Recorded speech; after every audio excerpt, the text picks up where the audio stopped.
Welcome to astrologymission.com। आज का topic है कि हम सामान्य शब्दों को जानें, उनके अर्थों को जानें, उनके व्यक्तित्व व्यवहार को जानें, उनके वाणी को जानें, उनका आशीर्वाद प्राप्त करें और अपने जीवन को धन्य बनाएं। वो कौन लोग हैं जिनकी वाणी को मानकर, जिनकी सेवा सत्कार कर हम उनका अनुसरण कर अपने जीवन को धन्य कर सकते हैं। तो वो लोग हैं ऋषि, वो लोग हैं मुनि, वो लोग हैं साधु, वो लोग हैं सन्यासी, वो लोग हैं तपस्वी, वो लोग हैं योगी, वो लोग हैं संत, वो लोग हैं महात्मा, वो लोग हैं सत्पुरुष, वो लोग हैं सद्गुरु और वो लोग हैं शंकराचार्य, जिनकी वाणी को हम सत्य मानकर, उनकी वाक्यों पर चलकर, उपदेश पर चलकर, मार्गदर्शन में चलकर हम अपने जीवन को धन्य कर सकते हैं। तो सामान्यतः जब बात आती है तो ऋषि मुनि साधु सन्यासी तपस्वी योगी संत मनीषी इन सबको हम एक ही मान लेते हैं, जबकि इनका जो है सभी का जो है एक अलग काम है और एक अलग इनका अर्थ है। तो पहले हम जानते हैं कि ऋषि किसको बोलते हैं। ऋषि तू मंत्र दृष्टारा ना तू करतारा। कहते हैं ऋषि मंत्रों के दृष्टा हैं, वो मंत्रों के करतार नहीं हैं, वो मंत्रों को बनाने वाले नहीं हैं, वो मंत्रों के दृष्टारा हैं, देखने वाले। इसका अर्थ क्या है कि जो शोध करता है, जो श्रुति ग्रंथों का अध्ययन करता है एवं स्मृति ग्रंथों की रचना करता है, जो अपने योग से जड़ व चेतन दोनों को देखने में सक्षम है, वो ऋषि है। जैसे बाल खिल्य ऋषि, जैसे सप्त ऋषि। तो ऋषि माने जो शोध करता है, श्रुति ग्रंथों का अध्ययन करता है एवं स्मृति ग्रंथों की रचना करता है, जो अपने योग बल से जड़ और चेतन दोनों को देखने में सक्षम है, वो ऋषि है। दूसरा मुनि, जो बहुत कम बोलता है, लगभग मौन सा रहता है, राग द्वेष भय क्रोध का जिसमें अभाव है, जिसका चित्त दुख से उद्विग्न नहीं होता, जो सुख की इच्छा नहीं करता, वो मुनि है। जैसे नारद मुनि, जैसे जैन मुनि, इनका चित्र मन और तन से नाता तो रहता है, लेकिन इसका सदुपयोग वो सिर्फ ईश्वरीय कार्यों के लिए करते हैं। तीसरा है साधु। साधु का अर्थ है सीधा, अर्थात दुष्टताहीन सज्जन व्यक्ति।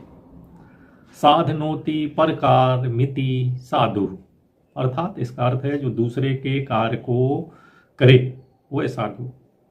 आत्मदशा साधे वो साधु, जो 6 विकारों से मुक्त हो, संसार दशा छोड़कर वो आत्मदशा को साधने के लिए चला हो, उसको हम साधु बोलते हैं।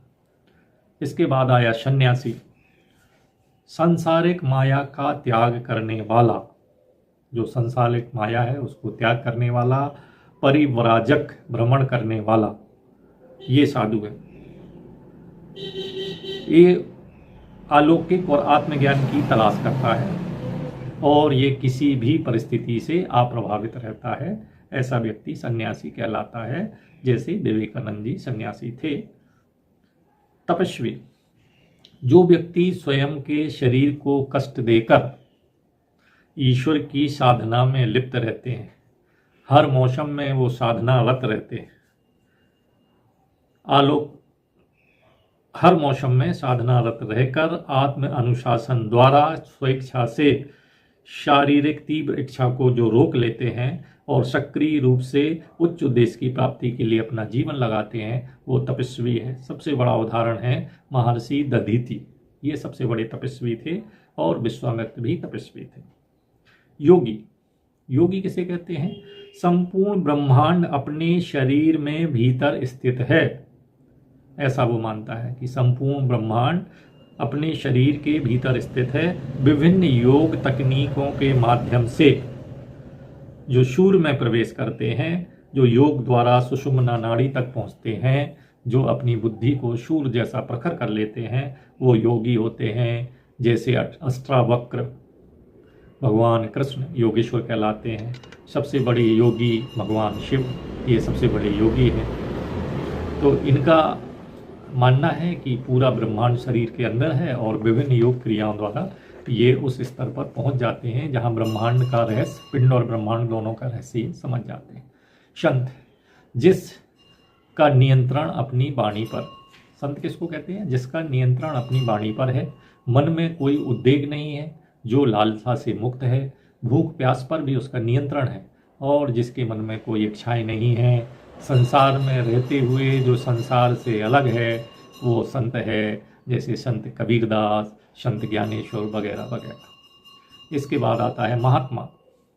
महात्मा को सन्यासी साधु होना आवश्यक नहीं है कि सन्यासी हो या साधु हो वही महान आत्मा है।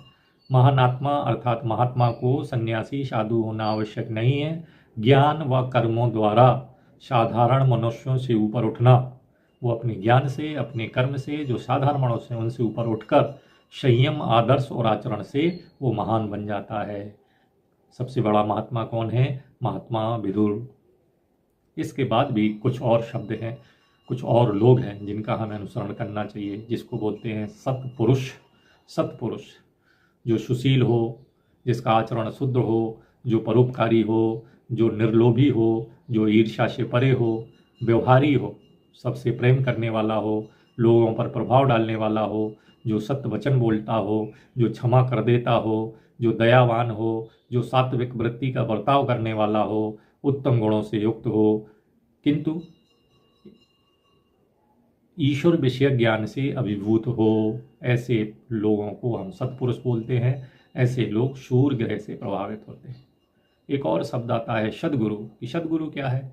सद्गुरु ये त्यागी हैं, ये शरीर से अनासक्ति रखने वाले हैं, ये तपस्या करने वाले हैं, ये ईश्वरीय ज्ञान से परिपूर्ण ब्रह्मचर्य व्रत का पालन करने वाले हैं, दूसरों को ईश्वरीय ज्ञान देने वाले हैं और शिष्यों का कल्याण करने वाले होते हैं। जरूरी नहीं कि इनके शरीर पर गिरे वस्त्र हो, ये पहनावा को ध्यान नहीं देते हैं। और ये ग्रह शनि, ये जो सद्गुरु हैं ये शनि ग्रह से प्रभावित होते हैं। एक और आता है सन्यासी की जगह, एक और आता है मठाधीश। मठाधीश किसको बोलते हैं? जो दंड को धारण करते हैं, जो वेदों को मानते हैं, वो मठाधीश होते हैं।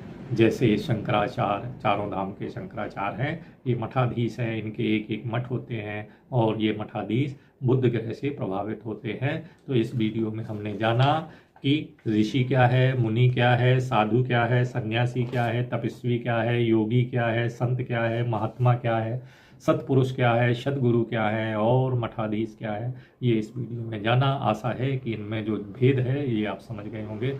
नमस्कार, जय गुरुदेव।